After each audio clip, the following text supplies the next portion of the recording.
Coming up on WUFT Midday, early voting is underway in Florida for the 2024 presidential election. Floridians will need to decide on two high-profile ballot proposals on abortion rights and marijuana legalization. Both presidential candidates are furiously campaigning, holding town halls this week in the swing state of Pennsylvania. And finally, gas prices dropped to their lowest level since February. Will this last? And what are the electoral implications? Stick around with us on WUFT to learn more.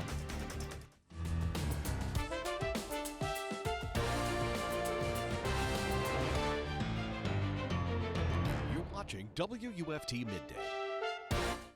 We're now in the final 2 weeks before the presidential election, and the candidates are planning to travel the country hoping to sway voters in battleground states. This is WUFT's Midday. I'm Bernardo Montas. Vice President Harris and former President Trump are working to appeal to any undecided voters. But, as Julia Benbrook reports, recent polling shows most voters have already decided who they'll vote for.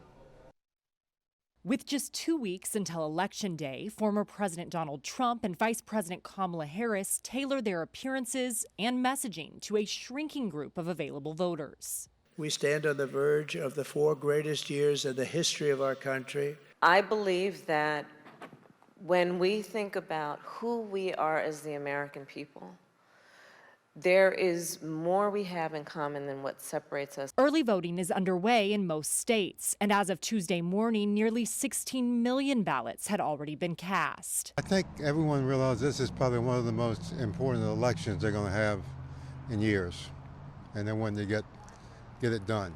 I wasn't even really thinking about voting early, except for the fact that my daughter's back from college for fall break, so I just figured I'd go with her. While Democrats had a wide advantage over Republicans in pre-election voting 4 years ago, there's some evidence that the gap may not end up being quite so wide this year.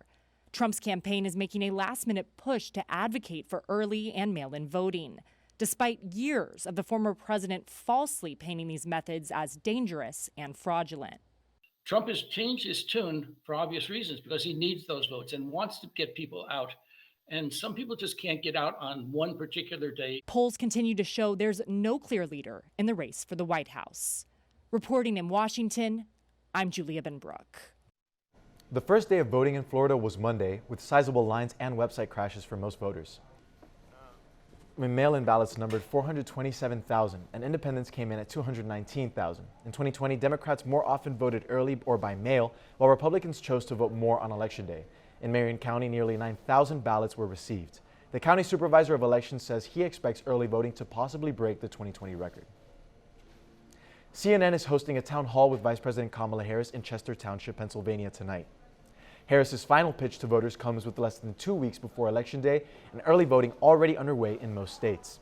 The event is replacing a second debate between Harris and former President Donald Trump CNN had originally proposed. Vice President Harris accepted the debate offer, but Trump refused it. The town hall starts at 9 p.m. Eastern. Former President Trump also held a town hall this week in Pennsylvania, a vital swing state. The event was moderated by former sports anchor Sage Steele, with questions ranging from anything to the economy to Social Security and Medicare. And while the former president extended 60th birthday wishes to Kamala Harris, he continued to attack her, calling once again for cognitive tests for presidential candidates. She may have a cognitive problem, but there's no cognitive problem. It was nice that they actually said that. They said, you know, if anyone has any questions, we were grilling this guy for 2 hours or 2.5 hours. Got no cognitive. In fact, if anything, he's maybe better. I don't even know if I like this. Maybe he's better than he was 20 years ago. So anyway, no, and I actually call for a cognitive test for all people wanting to run for president. I think not based on age, you know. On the road, there can be a lot of distractions, and that can be dangerous, even deadly. In 2022, more than 2,500 people were killed in crashes involving young drivers ages 15 to 18. We also know that things like parent-teen driving contracts can make a huge difference in keeping teens safe. That's a way for parents to set rules and expectations for a licensed teenage driver, including night driving restrictions, restricting passengers, prohibiting phones and devices while driving, and requiring seatbelt use at all times. And Agarwal says it's also important to abide state graduated driver licensing laws. Follow that rule. We know that when teens drive late at night, when they're driving with more than one passenger, those are all things that increase their risk of getting in a crash. For Health Minute, I'm Mandy Gaither. FEMA is offering temporary housing to people affected by Hurricanes Helene and Milton who live on the coast. In St. Lucie County, a local community center was turned into a disaster recovery center. Debris removal is still underway with many homes badly damaged by the hurricanes. FEMA said it'll try to find hotels for people still looking for housing. If you or anyone you know needs help, you can apply for it at disaster.gov. An Ocala teacher accused of sending inappropriate pictures to a teenage student is facing charges this afternoon. Authorities say 25-year-old Isaiah Page was sending sexually explicit images to a 16-year-old student. Page is being held without bond at Marion County Jail on 29 charges of possessing child porn and sending harmful material to a minor. He taught at First Assembly Christian School. Today, a judge will hear arguments about a proposed GRU ballot measure. The proposal would shift the company's leadership from state to city control. GRU has sued Alachua County with the goal of removing the vote from the ballot. Columbian County School Superintendent Lex Carswell is stepping down after 17 years. Carswell, an educator for 35 years, will be succeeded by Fort White High School Principal Keith Cooey. Board member Keith Hudson thanked Carswell for guiding the district through COVID and helping to build 2 new schools. Now let's take a live look at traffic as travel seems to be mostly smoothly moving here at I-75. And now we're going to turn to UF meteorologist William Maxham with the weather. Yep, our skies are mostly blue. Actually, we've got sunshine after some early morning clouds in that sky. Going to get sunnier and sunnier as the day goes on. This is the look over campus at the University of Florida. Temperatures in the mid-70s, looking great out to the west as well as the camera pointed into the other direction. We've got generally sunny skies in place for the next couple days. Temperatures are going to be warming into the 80s over the next few hours. Right now, we're pretty close. 78 Ocala, 77 at the airport in Gainesville. No showers expected today, just a couple sprinkles just offshore. We expect 7 days of dry weather ahead. That means the weekend too going to be sunny and rather pleasant temperatures today. About 83 or so in the 3 o'clock hour. Then we'll cool into the 60s overnight tonight. Tomorrow we're starting off with some fog, but the sun dominates our forecast, and tomorrow looking a little warmer than today. We're going to be seeing highs into the mid-80s tomorrow afternoon. The reason for all the sun, high pressure in place over the southeast. There are some clouds though to our east. This is the remnants of what was Oscar. It's going to continue to move away from the U.S. mainland, but that's all that's going on in the tropics through the next 7 days. We've got no additional storms expected to form through this time next week, Wednesday, October 30th. However, after that, there could be a storm nearby. Here's how it should play out. There goes Oscar, goes away.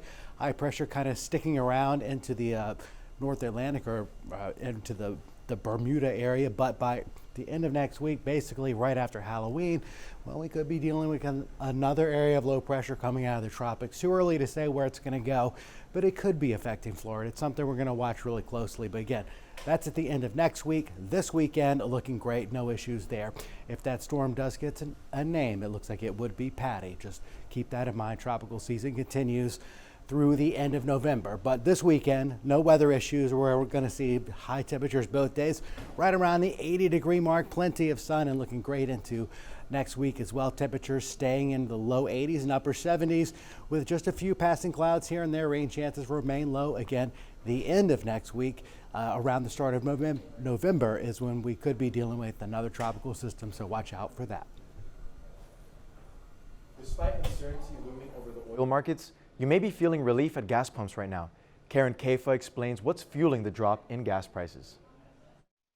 Gas prices have ticked lower in most places in recent weeks, even in an environment with a lot of uncertainty. We should see a slight decrease in gasoline prices going forward in the next month or two, and then a period of pretty relatively stable gas prices as things project into the springtime. AAA's price tracker said that as of Tuesday, the nationwide average for a gallon of regular gasoline is $3.16, down 4 cents from 1 month ago. And Gas Buddy said Monday its tracker saw the median U.S. gas price slip below the $3 per gallon mark for the first time since early 2024. Ezra Peterson, senior director at AutoAppWay.com, says it's the season for lower gas prices as demand decreases from the summer months and as pumps in some parts of the country switch over to a winter blend that makes it easier to start a car in cold weather.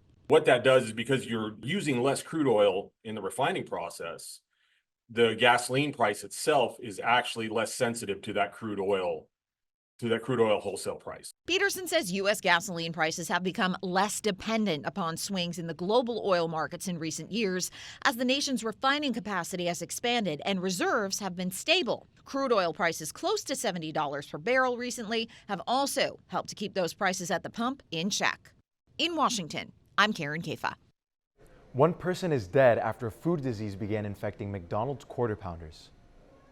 The CDC said the popular burgers are linked to an E. coli outbreak. Tainted meat has also made 49 people sick in 10 states, with most cases being reported in Colorado and Nebraska. McDonald's has since gotten rid of the ingredients from those states, and the CDC said that most affected people said that they had recently eaten Quarter Pounders when they started feeling sick. A specific ingredient hasn't yet been identified, but CDC investigators are focusing on cut-up onions and beef patties. McDonald's issued a statement saying it is, quote, taking swift and decisive action in response. The IRS is planning to change how you file your income tax returns in 2025. New tax brackets show an increase of about 2.8% in income tax rates since 2024. That's almost half of the adjustment in 2024, which was 5.4%. If you're single or married but filing separately, your standard deduction will be $15,000, a $400 increase from last year. If you're married and filing jointly, your standard deduction will be $30,000, $800 more than last year. And if you file as the head of your home, your standard deduction will be $22,000, $600 up from 2024. Earned income tax credit, adoption credit, and health savings account limits will also go up in 2025. These changes won't go into place until next year, so they'll affect your tax returns in about 2026.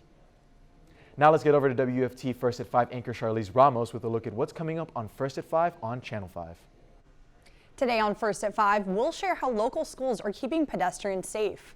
Plus, we'll update you on the ongoing legal battle between GRU and the city of Gainesville, and how local communities are continuing recovery efforts after Hurricanes Helene and Milton. All that and more on First at 5. Before we go, one last check on the weather, Chip. Yep, we're going to be in the 80s this afternoon, but low 80s, guys. But it's going to be a little warmer headed into the end of the week. The next couple days, tomorrow and Friday, probably about 85, 86. The weekend, still going to hang on to temperatures into the 80s. Very low potential for any kind of rain over the next 7 days. We're dry and we'll be mostly above average, getting a little bit cooler around the start of next week. But there is a potential tropical system to keep our eyes on around the end of the month and to the start of November. Way too early to say if that's going to have an impact on us, but there's really nothing else to talk about over the next 7 days. So we're going to keep our eye on that potential. The gorgeous weather sticks around for the short term, guys. Thanks for that. And thank you for joining us for WUFT Midday. We're back here tomorrow for another edition. We now join Sports Scene with Steve Russell, live on WRUF Radio and right here on WRUF-TV Channel 6.